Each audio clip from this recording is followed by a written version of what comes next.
Central. Mais participação, rapidinho, Santiago do Parque Amazônia. Desculpe, eu fico admirado com a categoria de alto nível dos debatedores deste grande programa. Simplesmente viram as costas para o negacionismo, incompetência e falta de zelo deste governo com a população.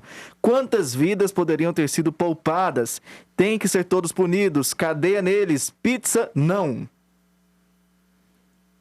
Na verdade, o que a gente percebe claramente é que o objetivo da CPI é isso aí, é dividir o país, é trazer desgaste ao governo federal e volto a dizer, o governo federal, a gente tem que ser justo, distribuiu mais de 700 bilhões de reais ano passado, tanto para o combate direto da Covid como para o auxílio emergencial, está reeditando o auxílio emergencial, que vai começar a ser pago agora em maio, fez uma medida provisória, reeditou a medida provisória para viabilizar a manutenção do emprego nas empresas, assumindo inclusive parte da folha de pagamento, autorizando flexibilização das leis trabalhistas para que o emprego seja preservado. Então o governo federal fez o que era possível de sua competência.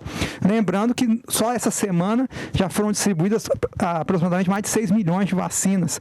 Então há todo um esforço sendo feito em equilíbrio com os estados e municípios. Nós estamos vendo aqui no estado de Goiás essa parceria que tem sido feita entre o governo do estado e o Ministério da Saúde, tudo correndo muito bem, não é? De forma simbiótica, de forma equilibrada, e é isso que nós queremos ver.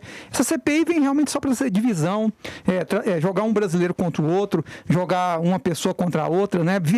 Gerar uma destruição, uma espécie de dialética negativa contra o próprio governo federal, né? Destruindo a imagem do governo junto à sociedade. Esse é o objetivo dela, infelizmente. Não, se a gente for considerar esse comentário, o que o nosso telespectador diz, então quer dizer que o presidente dos Estados Unidos é o responsável pelas mortes de todos, dos milhares de cidadãos norte-americanos que ali morreram, os da França, os da Alemanha, da União Soviética, da Argentina, do Chile, de todos os países do mundo.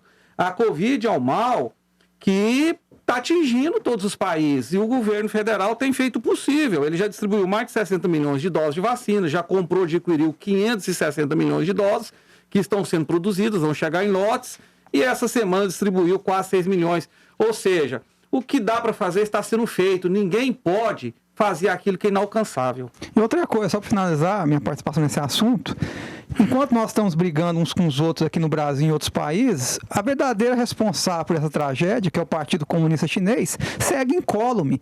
A China é um país que está se desenvolvendo com tudo isso, quebrando recorde de PIB, vendendo insumos médicos para o mundo inteiro, de forma impune.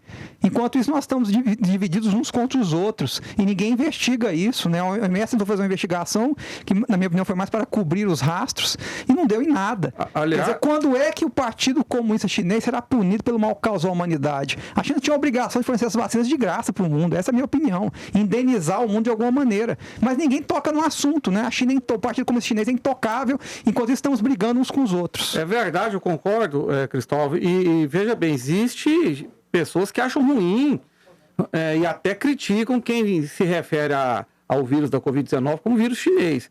Mas falar variante brasileira pelo mundo todo, isso pode ser dito sem problema nenhum. Aí não há preconceito. Quando se diz que nasceu uma variante lá no Amazonas, e eles chamam de variante brasileira, que também não é nem comprovado pela ciência que isso é real, aí tudo bem, você pode denegrir o nome do Brasil. Mas falar vírus chinês, aí você está sendo preconceituoso. Mas a intenção clara é descolar a origem do vírus da sua verdadeira origem e jogar isso no colo do governo federal. Fabrício Rosa, sua opinião sobre esse assunto? Bem, meu amigo, a nossa leitura sobre a realidade é absolutamente diferente, como já está claro aqui. O fato, para mim, é que o Bolsonaro e aqueles que são mais próximos, os altos gestores, não acreditavam no potencial do vírus, chamaram esse vírus de gripezinha, falaram que quem estava sofrendo era mimimi, desdenharam das mortes, isso até muito recentemente. Então, o fato é que agiram e continuam agindo com muito menos eficiência, de forma atabalhoada, poderia agir de maneira muito melhor do que agiram. Em relação à China, a China cresce há décadas. O PIB da China vem crescendo há décadas. Nós sabemos que vírus e epidemias já foram geradas em várias partes do globo, tanto em países do Oriente Médio, quanto na Europa Oriental, quanto aqui na América. Então, quando nós criticamos esse fato, é porque as pessoas querem colocar uma intencionalidade, dizer que a China criou isso porque quis criar, quando todas as pesquisas, as perícias, os peritos da Organização Mundial de Saúde saúde não ratificam essa ideia, não concordam com essa ideia. Isso é uma ideia conspiracionista. Então, os países da Ásia tem menos infecção, e não é só a China, no Japão, na Coreia do Sul, na Tailândia, porque tem menos contato humano, porque já estavam acostumados há muito tempo a usar máscara, não tem essa afetividade toda que nós temos aqui no Brasil. Então existe uma série de explicações culturais para demonstrar por que tem menos contato ali. Então a nossa forma de compreender a realidade é uma forma de compreender absolutamente diferente. O governo federal recebe 60% dos recursos tributáveis no Brasil, e é obrigação legal do governo federal repassar para as políticas que são desenvolvidas no estado e no município. O governo não está fazendo mais do que a obrigação dele. Em relação a dividir a sociedade já é dividida. 110 milhões de brasileiros vivem com até R$450 por mês. Isso são dados, não é do Fabrício, é da PNAD, é do IBGE. A sociedade é dividida entre aqueles extremamente pobres, entre os miseráveis, entre os que passam fome, entre os que não têm o que comer e aqueles que podem comer. Isso não é a esquerda que está dividindo, isso é um fato. Nós temos milhões e milhões de pessoas miseráveis, milhões de desempregados, e a pandemia agrava tudo isso, e a má gestão do governo federal intensifica tudo isso. É claro que não é culpa do Bolsonaro todas as mortes que acontecem. Entretanto, a má gestão do governo dele intensifica as mortes, e uma parcela dessas mortes poderiam ter sido evitadas se a gestão fosse melhor.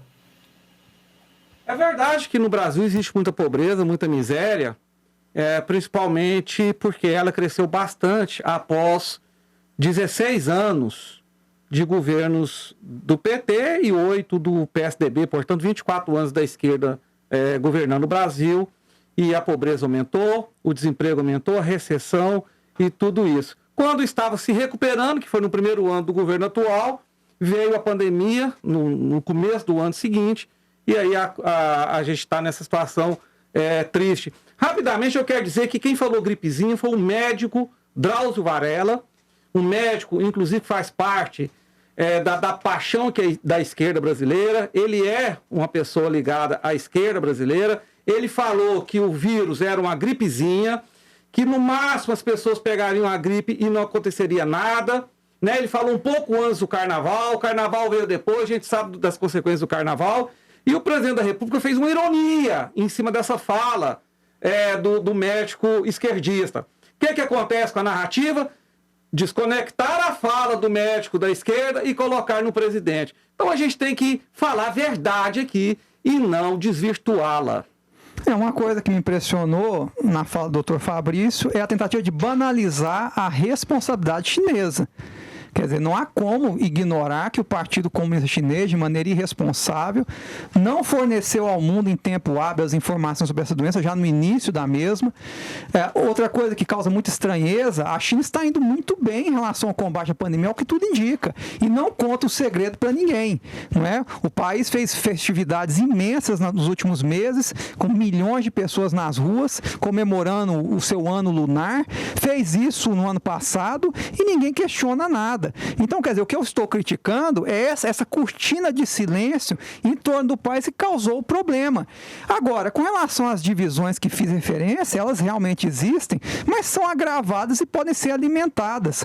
A melhor coisa que se pode fazer para fazer uma transformação cultural revolucionária é alimentar as diferenças já existentes na sociedade, que é exatamente o que se faz no mundo, em todos os lugares. No Brasil não é diferente. Quer dizer, existem grupos ideológicos que se alimentam das diferenças para poder se desenvolver e forçar suas narrativas, e aqui no Brasil não é diferente. Agora, eu fico muito preocupado com essa constante tentativa de muitos, inclusive de órgãos de imprensa, de tentar banalizar a responsabilidade do Partido Comunista Chinês sobre essa enfermidade que nos abateu. Eu fico muito preocupado.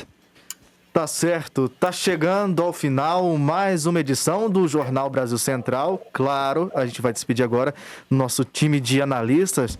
Jean Lopes, obrigado pela sua participação de sempre. Obrigado a você e parabéns pela condução do jornal. Você foi brilhante, Lucas. É isso. Daniel Santana. Lucas, uma boa tarde para você. Parabéns pela apresentação do jornal, muito melhor do que a do Rafael Vasconcelos. E eu gostaria de mandar um abraço. Nada a ver com isso, viu, chefe? Nada a ver. Para todos de casa, até segunda-feira tem um final de semana de tranquilidade, um final de semana se cuidando. em casa, se possível. A pandemia ainda está com números muito graves, então não é momento de baixar a guarda. Se cuide até segunda-feira. Cristóvão do Espírito Santo, obrigado pela sua participação aqui nesse debate grandioso. Eu agradeço, desejando a todos, em especial aos nossos telespectadores, um excelente final de semana. Deus abençoe a todos. Muito obrigado. Fabrício Rosa, que esteve conosco de forma remota, também agradeço a sua participação. Obrigado, Lucas. Eu acho que você foi tão bom quanto o Rafael. E para finalizar, eu gostaria de dizer, tem uma frase que dizem que é do Einstein, que ele fala o seguinte, que insanidade é querer resultados diferentes cometendo as mesmas ações. No caso desse governo, os mesmos erros. Então não vamos ser insanos e vamos fazer uma política mais qualificada. Certo, são centenas de mensagens que chegaram aqui. Infelizmente não dá para ler de todo mundo. Muito obrigado pela audiência de você, ouvinte, você telespectador, você internauta. Agradeço demais. Foi um prazer estar contigo na sua casa, no seu trabalho. Afinal, a Brasil Central chega em todo canto através da televisão, rádio, celular, internet.